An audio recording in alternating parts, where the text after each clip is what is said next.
This podcast is brought to you by Progressive Insurance. Fiscally responsible, financial geniuses, monetary magicians. These are the things people say about drivers who switch their car insurance to Progressive and save hundreds. Because Progressive offers discounts for paying in full, owning a home, and more. Plus, you can count on their great customer service to help you when you need it, so your dollar goes a long way. Visit Progressive.com to see if you could save on car insurance. Progressive Casualty Insurance Company and Affiliates. Potential savings will vary. Not available in all states or situations. Hey, fans of freedom and open discussion, I'm heading over to Substack, and there's an ad-free audio and video version of The Adam Carolla Show that's going to be waiting there. In the near future, you'll even be able to watch ACS Live, unedited, as we record it, participate in the show via live chat. That'll be coming up very soon. You also get an ad-free version of the Adam Carolla and Dr. Drew Show. You also get an exclusive to my new podcast, Beat It Out, where I share unpolished ideas with my comedian buddies. The first series of episodes is going to be Jay Moore. You'll get all this and more for the low, low price of $9 a month, a pittance for all we're going to bring you. Subscribe now at adamcarolla.com/Substack, and I'll see all of you in our new speakeasy called Substack.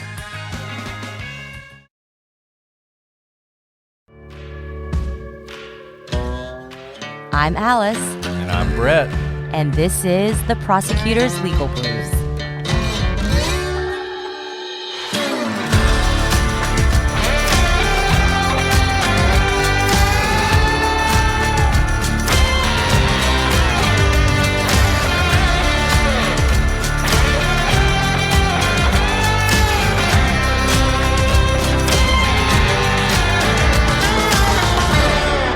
Welcome back to the Prosecutor's Legal Briefs. I'm your host, Alice, and I'm joined, as always, by my ravishing co-host, Brett.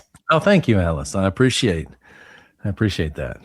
As usual. I'm sorry, Brett. I have to cut off your appreciate it because the real ravishing person we have on the podcast today is not you, Brett. I know it's a big surprise. It is our absolutely hands down favorite person to talk to about all things true crime. Former FBI agent and profiler Julia Cowley of the Consult podcast. Julia, thank you for joining us yet again. Thank you for having me again. I always enjoy talking with both of you. Well, you need no introduction, but those who don't know Julia, you need to go listen to her podcast, The Consult. She is the real deal FBI agent as she breaks down cases for all of you. And I say this because we have actually stayed away from talking about a case that has probably clogged up all of the media and all the airways for the last month. And that is, of course, the devastating disappearance of Nancy Guthrie from her home in the middle of the night. We've stayed away for a specific reason, and many of you have probably heard all about it from people who claim to be experts, inside knowledge, FBI agents, former FBI agents. But yet, there seems to be something amiss, and maybe that's why you're listening today. Julia, have you followed this case at all? Yes, I have been following it, as have my colleagues on the show.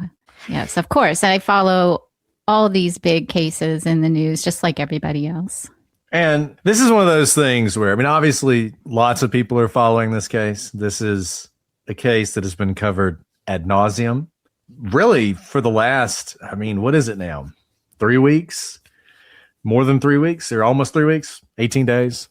And it is difficult to talk about this case in a responsible way. And that's what I've decided. And we haven't talked about it this whole time because we were hoping that there would be a lot more information that would come out and that we'd be able to discuss it in some sort of intelligent way. But people have been asking us to talk about it a lot. And frankly, we only wanted to talk about it if we had you on the show. So as much as I want to talk about the facts of the case itself, I also want to talk about how these investigations actually work, what we're seeing from the police, how the local sheriff's department and the FBI should be working together. Does it seem like they are working together? And some of the commentary we've seen and whether or not it's helpful for the investigation or whether it harms it or whether it just doesn't matter. I don't know. It could just be that all this is irrelevant. These are the kind of things we want to talk about. So this is going to be a little bit different, I think, episode than maybe our typical episode. But for those out there who somehow don't know who you are, Can you just give people a rundown of your background as an investigator, a member of law enforcement, both as, if I recall correctly, both as a local law enforcement officer and an FBI agent? Can you talk a little bit about that?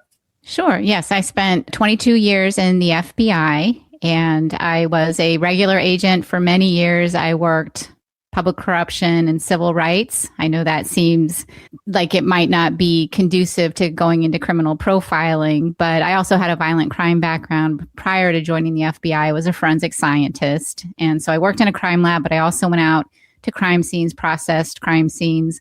And then when I joined the FBI as part of my extra duties, I was a member and a team leader on the FBI's evidence response team. I was also an instructor at the FBI laboratory for agents who were new to the evidence response team, and they were going through the 2-week basic course. So I was an instructor for that. And then after about 11 years, I joined the FBI's behavioral analysis unit, and I joined the crimes against adults unit. I was also a supervisor in a resident agency out of Boston. So I know what it's like to be in a smaller office and supervise people and have to work with other federal agencies, state and locals as well. It's really important to have a good relationship. It's not always possible. Sometimes you have disagreements, and the FBI can get a bad reputation sometimes, but you do your best. So that is my career in a nutshell. So I have a little bit of forensic science background. I have a little bit of criminal profiling. I actually have some white collar experience as well, some violent crime. That's my more than 22 years if you count my time in the laboratory. So those of you who have ever heard Julia talk know that she's incredibly humble about her experience. And I think this is worth noting because before we went live to start recording, we were talking with Julia about the fact that you probably are hearing a lot of people who have been FBI agents talk on the news, and they seem to have wildly speculative things to say that don't seem to be rooted in the way that you've probably heard Julia talk if you've heard her on the console.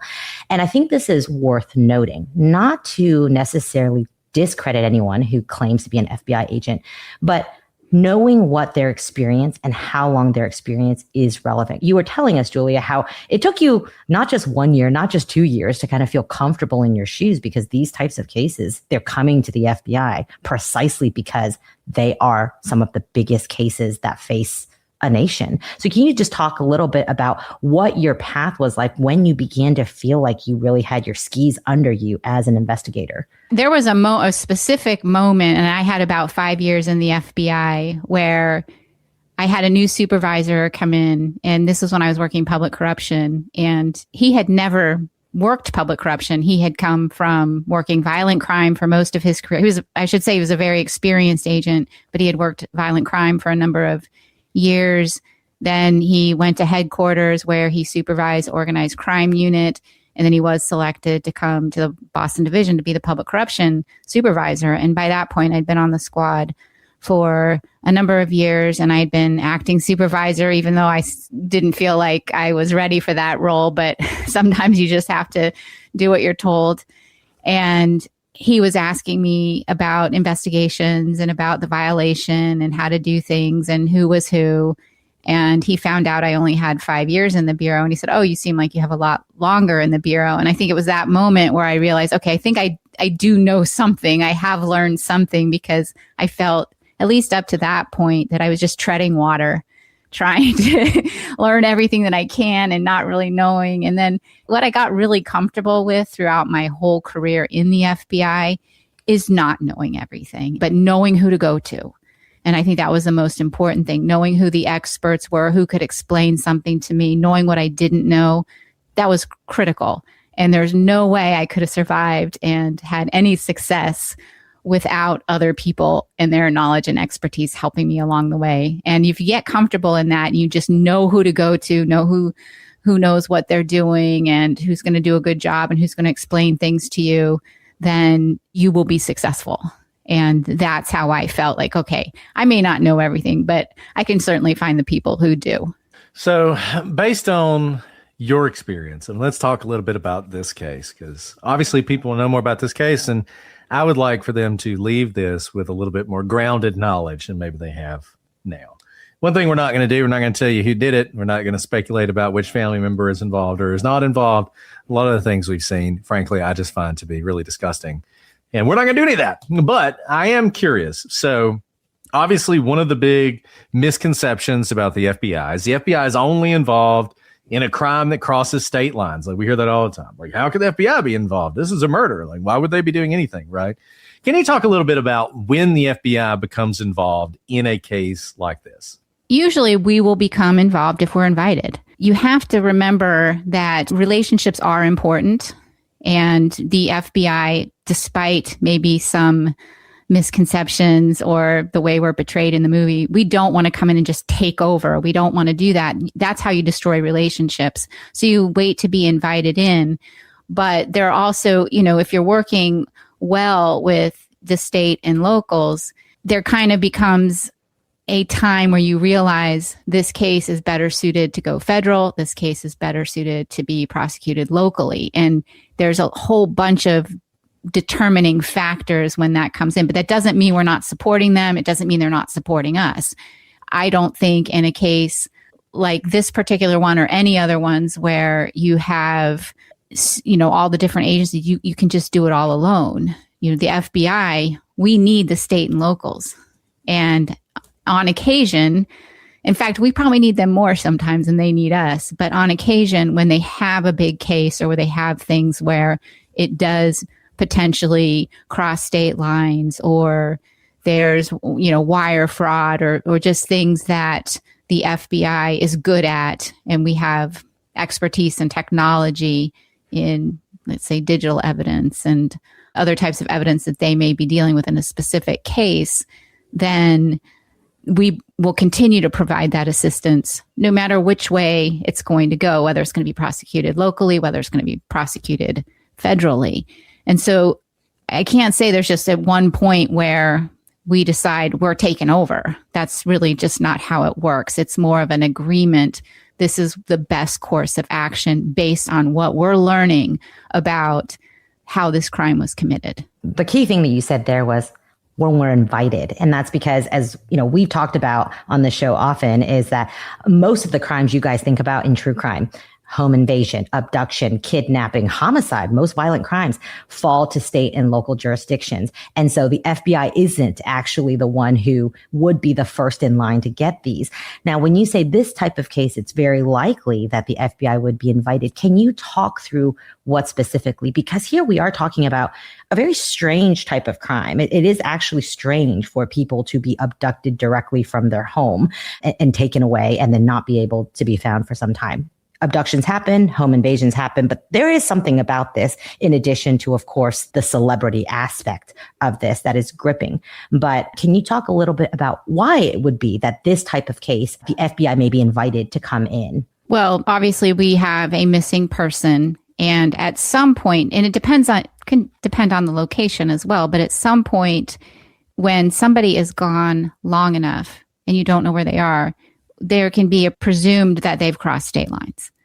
And so the FBI does have jurisdiction in that. And so we do assume that, especially if it involves a child and they've been gone for a few hours. I mean, depending on where you live, you could be 10 minutes from the border. So that could be crossing state lines much sooner than in another state where maybe you're in the middle of the state and it's a couple hours to the border.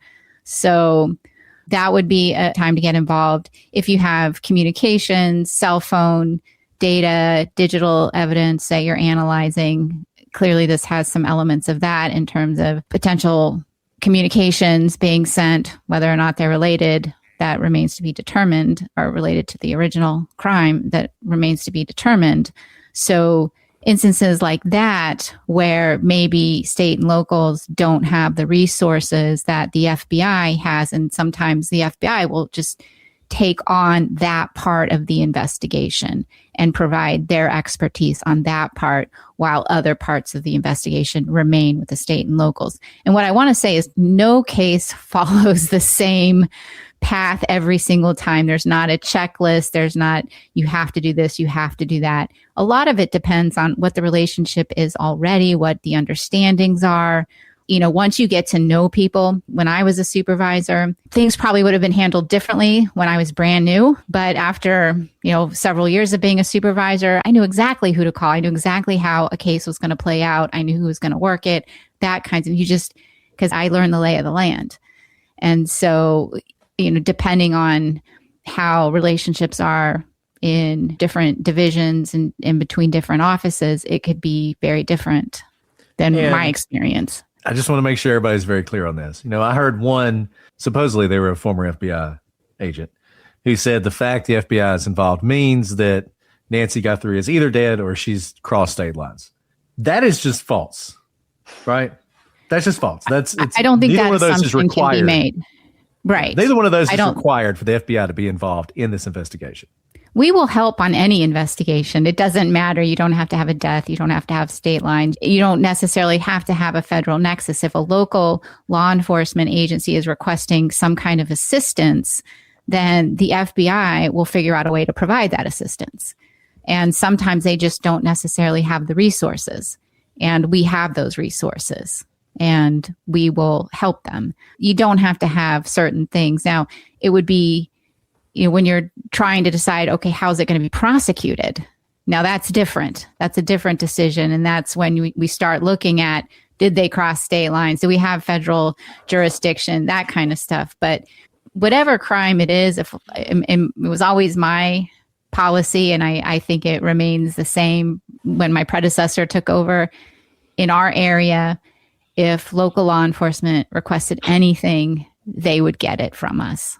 And this is, since we're in the realm, Julia, I know it's really funny because I can see you being like, why, Alice, Brett, why are you asking me these questions? You know the answers. But the thing is, we keep hearing this over and over. And another thing that I hear repeatedly, not just in this case, but in any case where you have multiple jurisdictions working it, is I hear turf wars. I hear that the FBI refuses to hand over X piece of evidence or vice versa. The locals refuse to hand over this piece of evidence, or they're keeping evidence from each other or not talking. And there's all this talk of turf wars. And that's why the investigation isn't moving forward.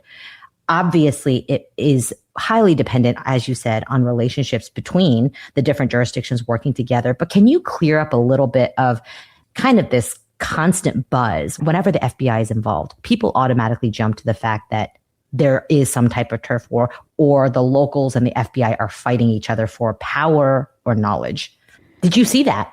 And was that your typical experience? And I just welcome your No, it was not my typical experience. Well, I will say when I first joined the FBI, there was tension because I was in the Boston division, and a lot of it had to do with James Whitey Bulger and that investigation. And there was corruption in the Boston FBI, as well as in the Massachusetts State Police and locals. I mean, there was just a lot of corruption. There were a lot of bad feelings, and a lot of that, everything that had occurred had happened so many years before I ever joined the FBI. But when I did join, there was definitely tension, and I was used to that. And so there could be disagreements, distrust. But I will tell you, and I think when you hear many FBI agents talk about their relationships with the locals, when I had opportunities to work with them, I always had a very good experience. I'm sure there's times where there were disagreements. There's no doubt about that. But, I'm thinking of the cases that I worked jointly, specifically with the Massachusetts State Police. And my experience was phenomenal working with them. And I made friends. And so, but I do know that, just the agencies themselves can not get along, but the individual relationships are what make the investigations, make the cases. And I think most FBI agents will tell you that. The entities may fight, but when the people actually work together and they get to know each other, the working relationships are very strong. And I think people are surprised, or would be surprised, by how much overlap there is and how closely the FBI and locals work together. They're task force officers who are local police officers who work with the FBI or assigned to the FBI, can basically do all their work for the FBI sometimes. There are things like the Joint Terrorism Task Force, where FBI is involved in that, or OCDEF, which is like organized crime, drug, et cetera, or a lot of different narcotics type things. Crimes against children. Crimes against children. Exactly. Yeah. Project Safe Childhood and Project Safe Neighborhood. Like, these are all these things for the locals FBI working together. So it's not as if, I think people think, well, they're out in Arizona and the sheriff's investigating this kidnapping, and all of a sudden, like, the helicopters come in. It's kind of like in Die Hard, right? The helicopters come in and they land, and the sheriff's like, there they are, the FBI. Oh no. And they come in there like, this is our investigation now, right? And that's just not how it is. No, it's not like that. And you make a really good point about the task forces. And the reason why we have that is so that we can have input from everybody. And, you know, I supervised a gang task force, and we had state and local law enforcement on our task force from all over the region. So if you had something like, let's say, a specific city or town, you could call your task force officer and they'd get you what you needed or put you in touch with who you need to be put in touch with. So you always have knowledge about what's going on in that particular town or city through your task force officers. They know you through your task force. That's why we do it. And it's really important. Like you said, the Joint Terrorism Task Force, I was never part of one of those, but we did have one in our office. And again, you could just pick up the phone and call any one of them and they would help you. And that was always my experience. And, you know, that is so helpful to hear, because I think what we're trying to get through is, if there are different jurisdictions working, you're working one investigation. Of course, there are different heads, but you have people asking, oh, it's a gotcha. It's a semantics question. If the family is cleared by the sheriff, FBI didn't say anything. They didn't say the FBI cleared them. And that supposes that if the FBI and the sheriff is investigating it, they're like competing with each other to investigate. But rather, of course, there could be a world where some jurisdiction shares information that the other one doesn't, but very unlikely, because the whole point of working together is they are working one investigation. This is not the Olympics of investigations. The FBI isn't trying to solve the case faster than the sheriff's office. They're working one investigation. That was our experience in investigating cases. And what a great way to ruin that wonderful relationship you've built years of trust investing in, if someone says, hey, we've cleared it through these methods, we're running some other things, can you hold back? And someone runs ahead and releases information that could jeopardize the investigation for everybody. That was a long way of saying, I think there is so much, not only turf war, but this image that when multiple jurisdictions are investigating, we don't have one investigation, but rather one investigation per jurisdiction. And that isn't the case, right? It's not the case. No. So to follow up on what Alice is asking, because I think a lot of people are curious about this. So interaction with the public, not every case is going to have that. Frankly, a lot of times, as helpful as the public can be, it's nice to be able to do these without that aspect, right? But you have a circumstance in this case where you have a sheriff, and I believe sheriffs are elected in Arizona just like they're elected in most places. So he's an elected public official. Elected public officials, they like to get in front of TV cameras. They like to talk to their constituents. They like to show that they're doing a good job. FBI has a slightly different perspective on press conferences, though there are plenty of FBI agents and directors who love press conferences, right? When you have a situation like this, though, where you have these agencies working together, that aspect, the public relations aspect, do you have any insight into how that works? Who decides who the spokesman's going to be? Who decides what information to release? Who decides when to say something like, we've cleared X, Y, and Z? How does that typically go? Well, I'm going to start off in saying I am not used to speaking to the public as an FBI agent. That is something we rarely did. I think most people know that the FBI never says anything. So in my role as a supervisor, I had to be authorized to say anything. And occasionally, if something came up locally and they wanted a statement from the FBI, I would have to call our media coordinator, get it authorized, make sure I'm saying exactly what the FBI wants me to say, and then I could provide that statement. In a situation like this, I think every situation is different. It really does depend how people are working together. But what you would want to do in something like this is try to have a spokesperson who does regularly speak to the public with things that are matters of public safety or information they want to get out in order to advance their investigation, and keep that person consistent. And that would be a group decision. Now, I've never had an experience quite like what is going on out there, where we're involved in a case where I have to make decisions about who's going to say something, who's going to speak. I've always been one of the people doing the searches, and so I had nothing to do with that. But the managers would all get together, the high ups in the offices, and, decide who was going to say something. And many times that role is given to a state or local person as opposed to the FBI. It's their area, it is our jurisdiction, but it also is theirs. So the people there, right? Yeah. And, and I don't know if this was all done out there. I have no idea. So I can't say that's what was done or this is what that should be done. I'm just saying what my experience has been. And, those decisions were always made way above my head, who is going to say something. All I know is it usually wasn't the FBI in many of the cases, in the high profile cases I was involved in. It usually ended up being a state or local official.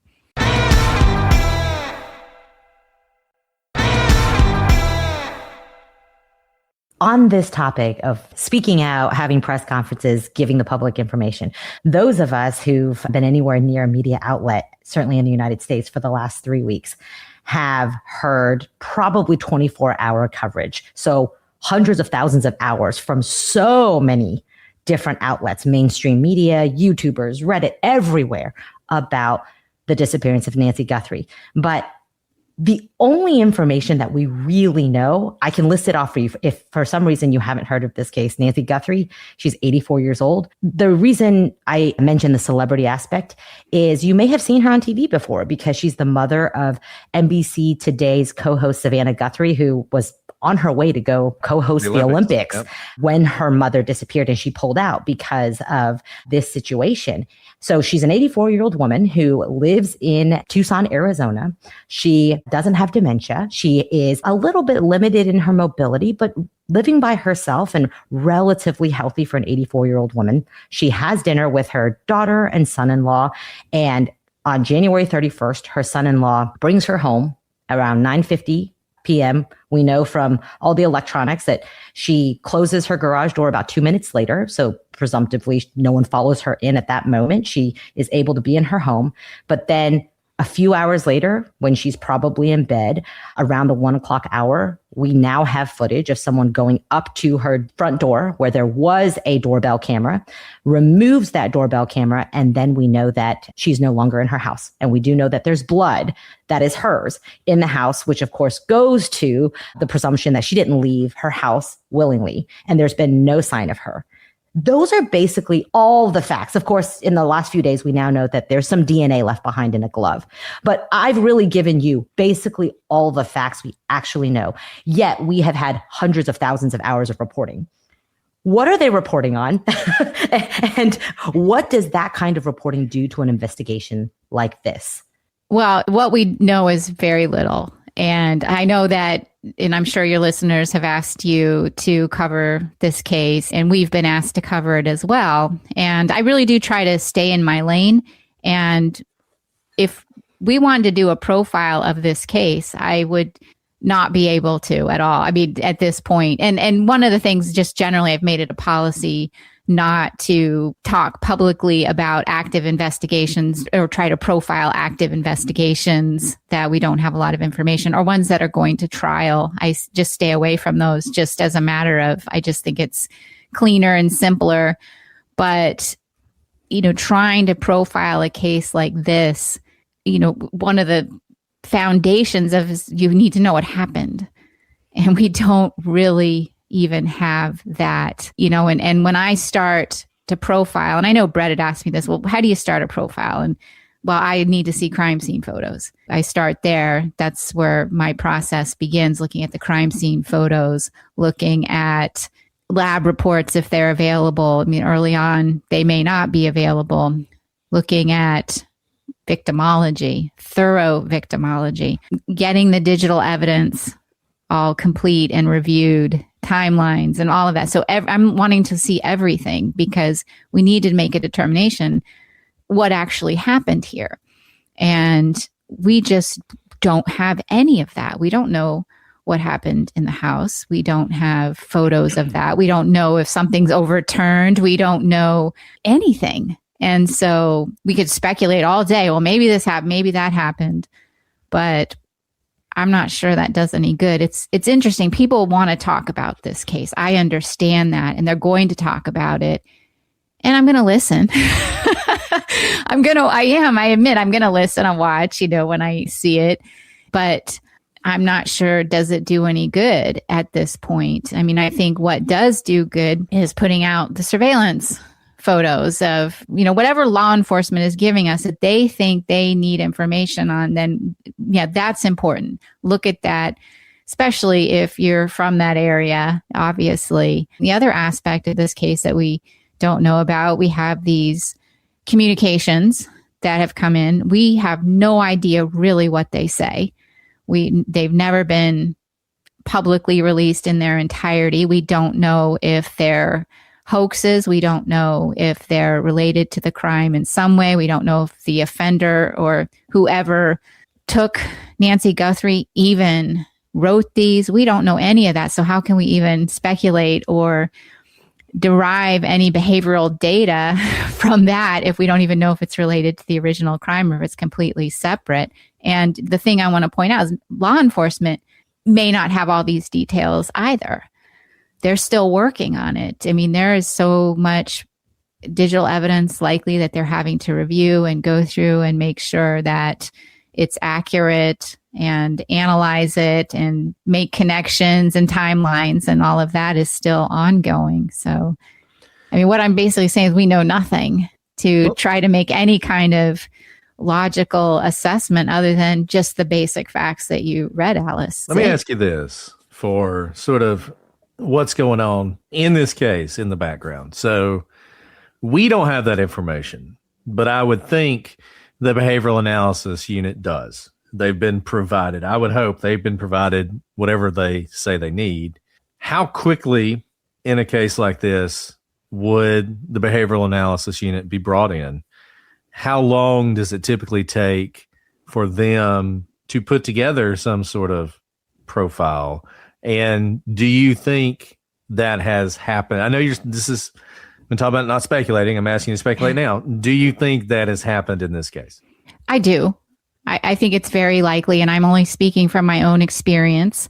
So in a case like this, I do believe the FBI's behavioral analysis unit would be engaged in some kind of form, and they would be consulted early. What would likely happen is that agents would go out to Tucson from Virginia, and so you'd have a couple agents there, and then you'd have the remaining agents in the unit back, and there would be probably phone calls and conference calls throughout the day as information is developed. And one of the things, I mean, I think, is it possible right off the bat to develop a profile, even if you do have all the information that law enforcement has to that point? And it's not. A lot of what the behavioral analysis unit may be doing is providing suggestions or saying, I need this. And then as that information comes in, they can make an assessment and then they can start building it. But it's really tough so early on. And what this case reminds me of, and I'm not saying that it reminds me of like all the facts, but it reminds me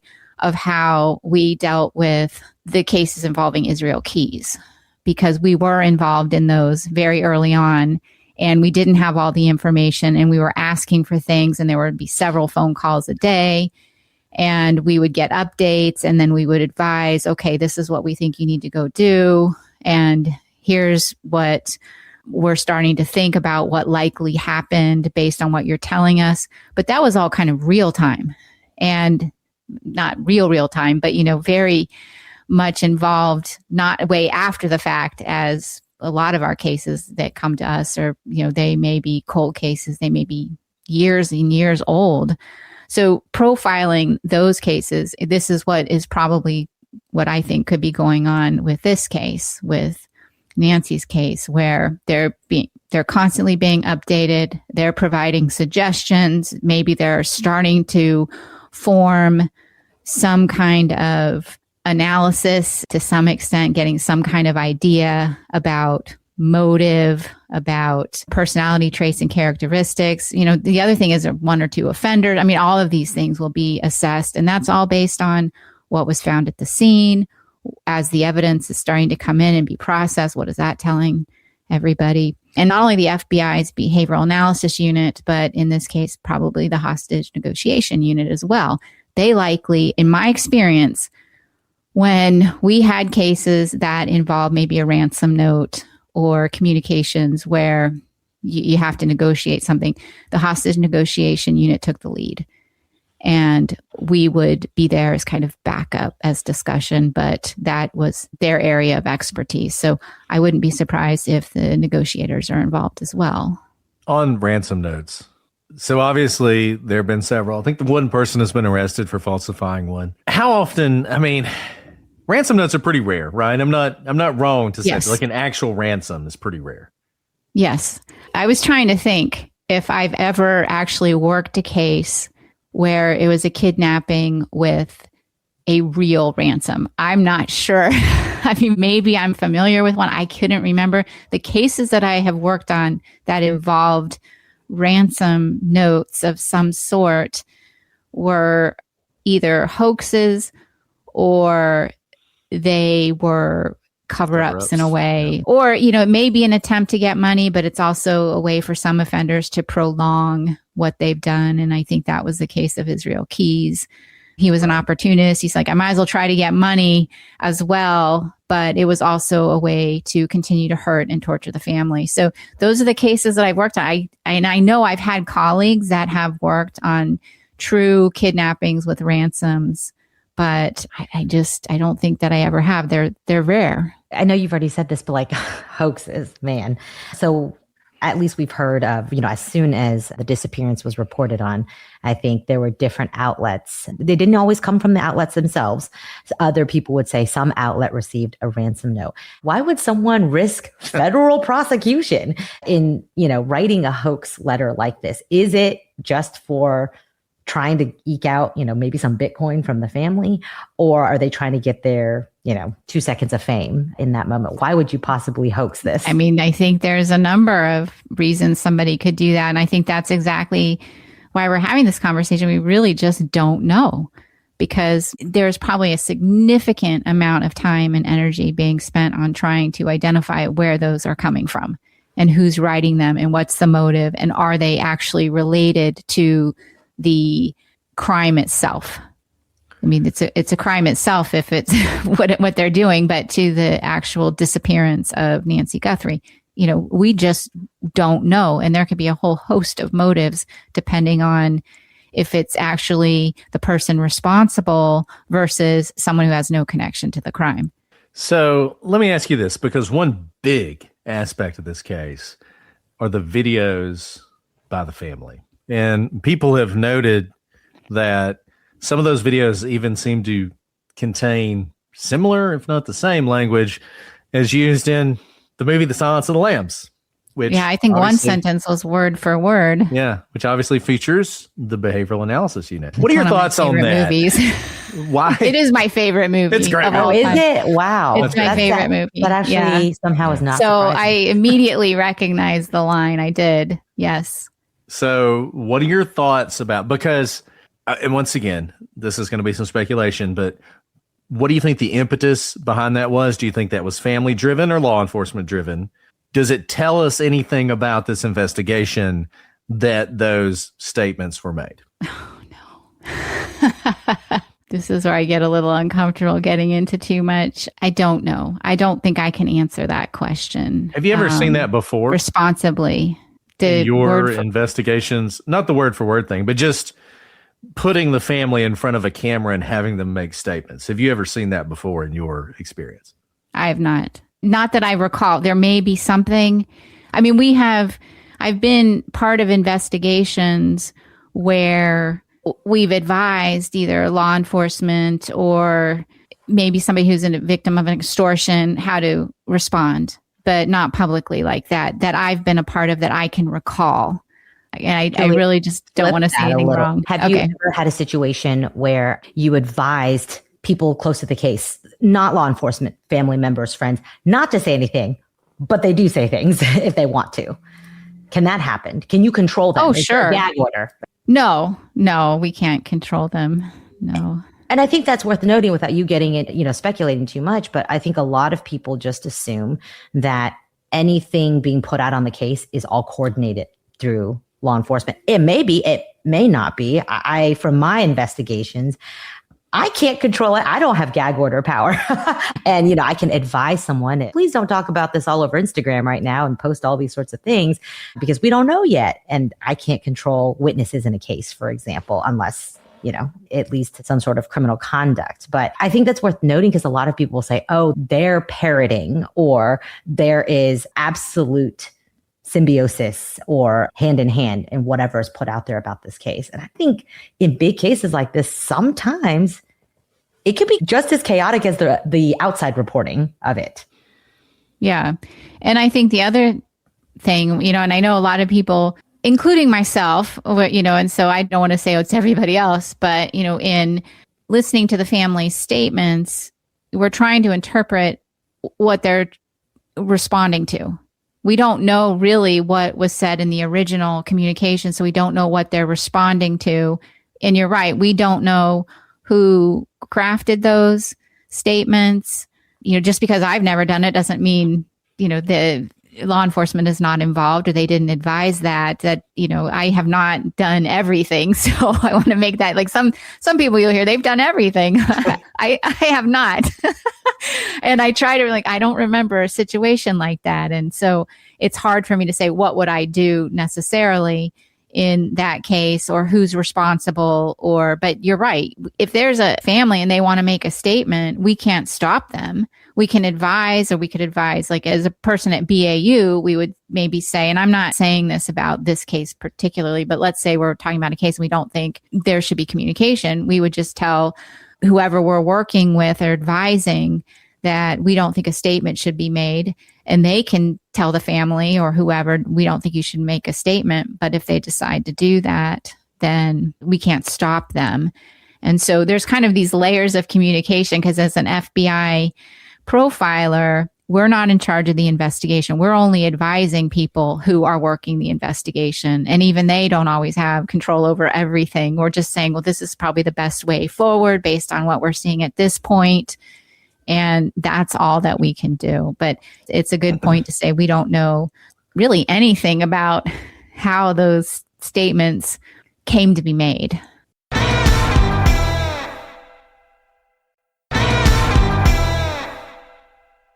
Let me ask you this. And I don't know, maybe this investigation is a complete disaster, right? I think that's what people want to say. But, this investigation is being followed blow by blow. And so people, they see things and they assume this is a sign that they don't know what they're doing, right? And I'll give you an example. They recently used some technology they can use to try and detect signals for the pacemaker, right? And people are like, why would they do that if they know X, Y, and Z or they don't think X, Y, and Z is true? In your experience, does the FBI and really any investigative organization often try lots of different investigative tactics, even if one tactic might seem diametrically opposed to another one? Try both and see if anything happens. Is that necessarily a sign of some sort of problem in the investigation that people are seeing them do things like that? I don't think we can assume anything about what's going on in the investigation. Yes. So I don't think you could just assume, oh, there's a problem because they're trying this. We don't know. And, I like to give law enforcement a wide berth, and I've never had the kind of pressure on me working a case. I've worked crime scenes where I've had cameras in my face. That has happened, but it's never been like we see today, where every single move is on camera and they're lined up. I've not had that problem before. And so I try not to make assumptions about, oh, you shouldn't have done this, or why are they doing this, or why are they doing that? I root for them. Right. I feel like sometimes people out there are just looking to find fault with what they're doing, and they somehow know better. And I want them to be successful. I don't like to see mistakes made, and I And I don't want to harp on them if I do think something doesn't look right. And I'm not saying that I see this in this case. I just feel like just let them work the case, let them solve the case, give them a wide berth. Don't criticize every little thing that they do, because that is, I mean, they're human. They're human. And I have been a part of investigations where you don't really have time to sleep. You don't have that luxury. And when you do get a chance to take a break, you feel bad about it. And so, tensions get high and people get extremely stressed out. And I know that feeling and the pressure you feel because you have a situation where you cannot take a break.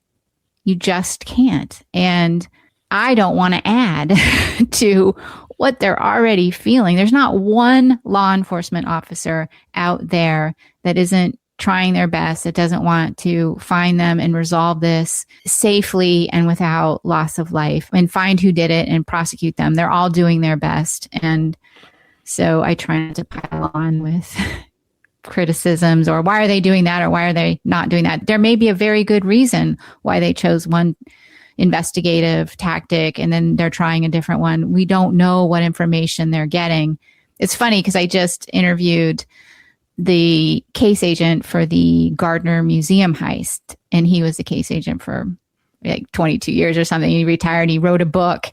And what struck me in his book is he talks about having read a journalist who wrote a book about the case and read in that book that there was a secret meeting that had been held by maybe some suspects in the Gardner heist that the FBI knew nothing about. And it turns out the FBI had arranged that meeting and he was listening in. And I read that part and it really is like, we don't know what's going on. And, they may be doing something and we have no idea why, because they got a piece of information. We're not privy to that, nor should we be. We want to be. Like, I want to know what's going on. Why are they doing that? But I like to think they have a good reason. Julia, your restraint is the responsible reporting that I think we all crave, because it would be so easy to just say what you think, because I know you think something, but you don't. And that's precisely the point here, because thank you for humanizing all of this. With all the reporting out there and all of the poking and prodding of all the things that are going wrong, you're absolutely right. There isn't one person working this case who doesn't want it to be solved. They wouldn't be giving up sleep and time with their families and, living at these intense adrenaline anxiety levels if they didn't believe in what they were doing. And then to have all of us on top of them nitpicking every last detail is, people have breaking points, especially when you're 18 days into an investigation. I mean, that is just nonstop. There's no closing your laptop at the end of the day. You dream about it. You can't sleep at night. You don't eat well because you probably eat your meals as you're running from call to call, if you even have an appetite. Thank you for humanizing that aspect of this and all investigations.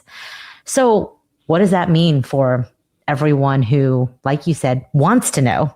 I follow it. I definitely follow. I do too. I do follow. I want to know. I want to see it resolved. I want to see it successfully resolved without loss of life, with the offender or offenders being prosecuted and held accountable, having Mrs. Guthrie reunited with her family. And I want the law enforcement officers who are out there, everybody, to be successful. And like I said, I never had that kind of pressure. I mean, I've worked on big cases, but I never had the way it is now, the way we see it today and the way it's covered. And, I don't want to lecture people, but I just wish sometimes people would think about, what if that were you having to do this and you're getting hit from every direction with criticism and conspiracy theories and hate. It makes it even that much harder to do the job and figure out what happened, because you're dealing with all this other stuff that is not even related to the investigation. Let me ask you this. We're not now, but 5 minutes ago culture, right? It's February 18th. She was reported missing on February 1st. So that's where we are time-wise. Is 18 days just an incredibly long time? And how could they not have solved it by now? What's going on type situation? It seems long because every single day we're being bombarded with news reports about it, and people are out there 24/7. So it seems long. But if this were just a regular case without a lot of publicity, under the circumstances, it's really not that long. I mean, the Bill and Lorraine Currier from Vermont who were kidnapped and murdered by Israel Keys. I mean, we didn't know what happened to them. It took over a year to finally find out. So sometimes cases can go on for a long period of time. And so this is not all that long in relation to some other cases that I have familiarity with. It just seems long. Like every day we wake up hoping, there's going to be an announcement she was recovered. Yeah, that's great perspective. For what it's worth, I don't think I had a single case file except for maybe illegal possession of a handgun where the investigation spanned fewer than 18 days. It's usually especially months, if not years. I'm used to long-term cases. Yeah, I mean, It's like, don't make it a federal case, right? Everybody knows that saying because they take a long time. I'm used to that. I've become very patient because of that. And just because it's taken 18 days does not mean they're not having success. Doesn't mean they're not making progress. This case has now become, there's going to be forensics, like DNA is being tested. We're looking at cell phone data, all that stuff. That stuff all takes time. You can't just turn that around in 24 hours. Right. And I think this is a real, example. I mean, we all know about the CSI effect. We're all aware of it. We have heard about it, but this is a perfect example of that. We expect our answers right away. And you said it best, Brett. I mean, we just are expecting things to turn around as quickly as they do on television. And that just is not reality whatsoever. Especially digital evidence. It's so funny because that's exactly right. Click a button. There is a reason. We would usually have cases completely finished, and the last thing we're waiting on is a cell phone dump or something to do with like a cell phone subpoena, because the massive amount of data that we have digitally actually makes it really difficult to be able to turn it over so quickly. Or anything that requires a lab, Yes. Because the lab has to do the work. And yeah, you can and put rushes something on like things, this, you can do a rush, but there are certain procedures and protocols that have to be followed. And some of the testing will take, it might take 24 hours to run a test. Or, you have to, it's just not immediate. It's not like you just push a button and it tells you that, it has to be, it does take time. It's not instantaneous. They can get results pretty quickly, but again, it's not minutes. It takes a little bit longer than that. And then just also analyzing it and figuring out, what does this mean? What am I looking at? What is it telling me? And what direction are we going next based on this new information? And they're probably getting information in all the time. Plus, they're probably getting in a lot of tips that are unrelated, but we got like 30,000 tips or something. It's incredible. It's an incredible amount of work, organizing all that information, making sure everything is covered, nothing is missed. It's overwhelming. It's unbelievable. And, and that's one thing I'll say too, the FBI does really well in with all the information that they get and trying to coordinate it and making sure all the leads are covered. And then are there follow-ups once you go out? Is there some additional information that is required or additional investigation that is required based on the lead that you just covered? All of that has to be managed. It's just absolutely overwhelming sometimes. So I'm going to ask you this question. It's an unfair question, and you don't have to answer it if you don't want to. But as we've discussed, this was a bait and switch. I knew you were I knew he was going to do it. Give me your profile right now. From my Who did it? It was a family member, wasn't it? Anyway, so there have been people have criticized this investigation up and down. Every single thing they do, everything they don't do, is criticized. Is there anything that you have seen that, in your experience, concerns you about the way the investigation has been handled? Okay, I'm going to answer this carefully because the way certain things have been reported, sometimes it doesn't look good. But is that accurate reporting? Is that really what happened? I feel like we don't always know if that's even really what happened. But I'll read something and I'll be like, oh no, they didn't do that. And, but then I back up a little bit and I'm like, is that actually what happened? Is this really what's going on, or is this misinformation? I really try to be careful with just jumping to conclusions based on what's being reported, because again, I don't know that you can trust everything that gets reported. And I'm not saying people are reporting this on purpose. They just may have misinterpreted, or whatever was told to them was wrong. So I just wouldn't make any assumptions, even if I do think, oh, I don't think that was done right, or this was done incorrectly. I don't think I can really make that assessment, because I may be making that based on inaccurate information. That's really wordy because it's an uncomfortable question for me. The people in the chat are focusing on the same thing everybody has over the last couple of weeks. They have a pool service, and the guy showed up and cleaned the pool. And they have a landscaping service, and the landscaper showed up and did the landscaping. Some journalist, clearly because they wanted to have the story, ordered a pizza and had it delivered to the house, and the guy went to the front door. Like all those types of things. What are your thoughts on that? I think that it should have been sealed off. So why didn't they do that? I don't know. I'm going to play defender slightly. Devil's advocate. I'm going to defend yes, her. no, really. I'm going to defend the law enforcement right now. I agree with the sealing off, but I think this also shows how difficult it is to actually seal off a crime scene, in the sense of having this much media doesn't make it any easier to do your job. Because if someone wants to interfere in some way like that, really it's only the journalist, right? But it's not like when you have a missing person case like this, you all of a sudden have a Rolodex of all the things that happen at the house, and you can call every servicer and say, hey, by the way, it's a crime scene, don't come. You physically have to have enough bodies there to make sure it's sealed off, which is a lot of resources, right? I mean, people think there's a button you can press where it's like sealed. That's not how it works. There isn't a bubble that appears around it. The bubble is physical law enforcement officers around, right? Right. Having somebody there 24/7, but also putting up tape. All of those things. But it's difficult to guard a scene once it's been processed, and you have a search warrant. You don't have that forever. So that's the point I want to. The scene has been processed, right? I mean, it's 18 days later. Presumably, yes, there's and no evidence in the pool. Yeah, there could be reasons to go back, and they could be legitimate reasons. It doesn't mean they missed something.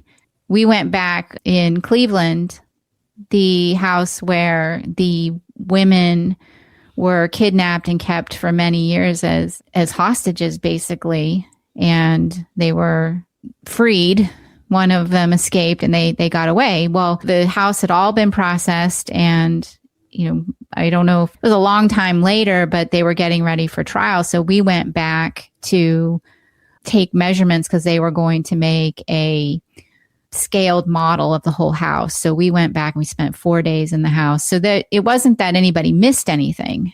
The whole house had been processed, and it had been processed thoroughly. We just went back to gather more information for trial so they could do a scale model. So there may be reasons why they finish processing the scene, they release it, but then they go back for another reason. And it could be legitimate. It doesn't necessarily mean, oh, we messed up, we forgot something. And at some point it's done, and you close it up and you're done and you leave it. With that, we all know, those of us who know and love you, Julia, know that we've kept you up so many hours past your bedtime. Past bedtime. And like you, I could talk to you about this case forever. But one of the things that you've shown, and people have said this in the chat, and I agree with them completely, you have patience and grace of a saint. But I think most importantly, the way you talk about this case, despite us really just curious about your thoughts and asking you unfair questions about the case that you don't want to opine on, you show restraint in a way that is sorely lacking in the reporting industry around this case and around many true crime cases. So I want to say thank you for what you bring to this space. I think it's so important. But I also want to let you, is there anything else you want to talk about this case or this investigation before we sign off?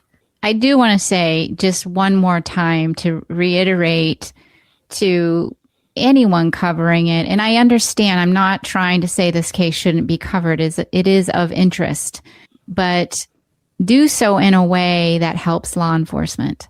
Because when you cover it irresponsibly, not only are you hurting the investigation, you may be tampering with witnesses or jury pools. If you wrongly accuse somebody, that could put them in danger. Even if you do accuse somebody and they did do it, that could cause problems later on down the line as you're prosecuting. But, and I know I'm just one little person and I don't have a big voice, but I guess if I had to say anything, just please, when we report on these cases and we talk about them, do so responsibly in a way that actually helps forward the investigation, that helps law enforcement, and that helps solve the case and get the victims back to safety. That's why you're the best. Truly, you are the best. And I truly mean that, Julia. Thank you for giving your time to talk about this case and being, hopefully, you won't be the lone voice in this restraint and the grace on this case and many other cases. My hope, of course, like yours, is that they're able to bring Nancy back home, and that when we next talk about this case, it's talking about bringing justice to the family and that Nancy is home, happy and healthy. But in order to get there, we also all have a part to play in not making it harder for law enforcement to do their jobs, because 18 days into an investigation like this is no joke. Thank you, Julia. You guys, you have got to go listen to the consult, because you get to hear this wisdom all the time, along with her former colleagues at the FBI. And it is amazing. You will leave changed and a smarter person having listened to them. Brett, is there anything else you'd like to say? Really, you better just be complimenting Julia at this point. Well, I am. Number one, Julia, I want to have you back once I find this person so we can talk more about this case. But to echo what Alice just said, if you are not listening to the consult and you listen to True Crime, I do not know what's wrong with you at this point, because it is pure. It is real. It's not somebody reading a Wikipedia page. It is real analysis of these cases and how they're solved and how they're investigated. It's incredible. It's amazing. You got to listen to it. There's just, if you've never listened to it before, go give it a try right after you hear this episode, and you'll probably never listen to us again because you'll be busy catching up on the consult. So you got to listen to it. It's amazing. The best thing that came out of this podcast is getting to meet Julia, because I kept insulting behavioral analysts. It's my fault. But just thank you again for coming. And yes, thank you for how you handle all of this. You bring honor to the FBI and to everything you do. And it's always a pleasure to have you. Thank you. Amen to that. Julia, you are basically a fixture on this podcast. So when we sign off, I hope you'll do us the honors of signing off with us. But before we get there, maybe we'll all do better in our lives and in true crime news if we adopt the Julia pause. Before she answers any question, I've been in an interrogation situation with her, and she employs it there too. She takes a breath and she dares you to speak first. But I think that's why she's able to show so much restraint, and we would all be better for adopting the Julia pause in our life. So thank you for teaching all of us something, Julia. But until next time, I'm Alice. And I'm Brett. And I'm Julia. And this is the Prosecutor's Legal Briefs.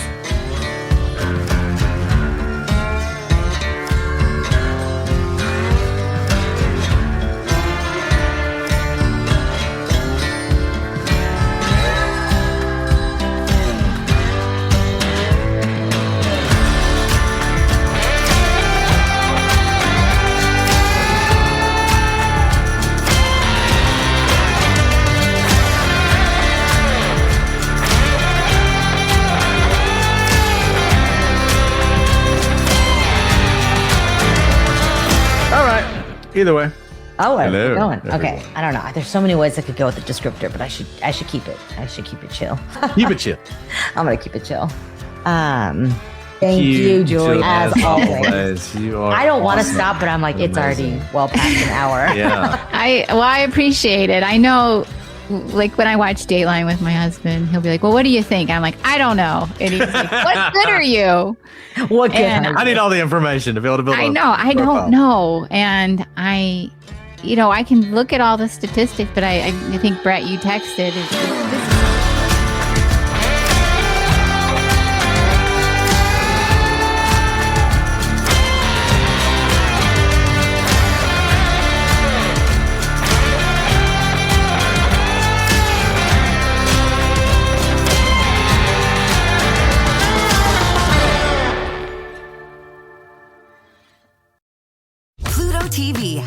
thousands of free movies and TV shows. You swear? If I'm lying, I'm dying. This is the mindset. Free. This is the mantra. Free. This is the mindset. With movies like Interstellar, Dreamgirls, and Gladiator. Are you not entertained? And TV shows like Survivor, SpongeBob SquarePants, The Fairly Odd Parents, and Ghosts. Pluto TV is always free. Huzzah! Pluto TV. Stream now, pay never.